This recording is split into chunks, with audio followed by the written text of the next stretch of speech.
బ్రహ్మాండంగా ఉన్నాయి ఫెసిలిటీస్. ప్రసాదం కానీ, లడ్డు కానీ, దైవ దర్శనం కానీ, ఇక్కడ ఆధ్యాత్మికంగా కానీ బ్రహ్మాండంగా ఉన్నాయి. ప్రధానంగా మీరు గమనించిన మార్పులు ఏంటి అసలు తిరుమల ఈ మధ్యలో?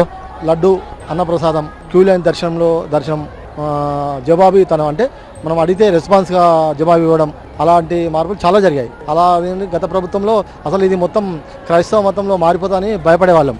హిందూ మతం చాలా దెబ్బతీసేటట్టుగా ఆ ప్రభుత్వం పనిచేసింది. అలా కాకుండా బ్రహ్మాండంగా ఉంది. ఇప్పుడు లడ్డు క్వాలిటీలో కూడా చేంజ్ వచ్చిందా? చాలా క్వాలిటీ వచ్చింది. లడ్డు బాగున్నది.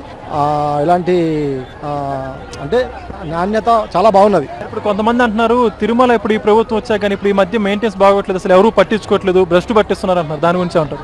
చాలా పట్టించుకుంటున్నారు. పోయిన ప్రభుత్వం కంటే చాలా బ్రహ్మాండంగా పట్టించుకుంటున్నారు. నీట్నెస్ కానీ, శానిటైజర్ కానీ, లడ్డు కానీ, అన్నప్రసాద్ కానీ, దైవ దర్శనాలు కానీ, అధికారులు కానీ చాలా స్పందన ఉంది.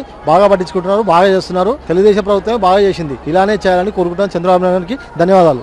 ఇప్పుడు ఈ సదుపాయాల పట్ల మీరు సంతృప్తిగా ఉన్నారు శ్రీవారి భక్తుడిగా? చాలా సంతృప్తి ఉన్నాము.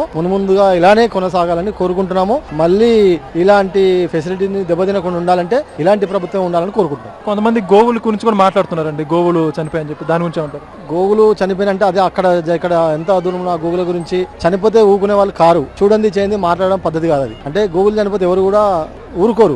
ఆర్ఎస్ వాళ్ళు ఉన్నారు, బీజేపీ వాళ్ళు ఉన్నారు, ఇతర పార్టీ వాళ్ళు ఉన్నారు. వాళ్ళందరూ లైవ్ వీడియో పెడతారు, చూస్తారు. కాబట్టి అలా మాట్లాడడం సరిగా చూసి మాట్లాడాలి. దానికి ప్రూఫ్ ఉంటే మాట్లాడడం కరెక్ట్. కానీ చూడకుండా వేరే వాళ్ళ మీద నిందలేసి మాట్లాడడం కరెక్ట్ కాదు. ప్రూఫ్లు అడిగితే చూపెట్టలేదు, రమ్మంటే రావట్లేదు వాళ్ళు. అదే అంటున్నా. ఓన్లీ ప్రభుత్వాన్ని ఒక ఏమంటారు దుష్ప్రచారం, అపనిందన పాలు చేయడానికి ప్రయత్నం చేసింది తప్ప అలా ఆవులు చచ్చిపోతే ఊకుంటారండి? హిందువులు ఊకుంటారా? వేరే ఇతర పార్టీ వాళ్ళు ఊకుంటారా?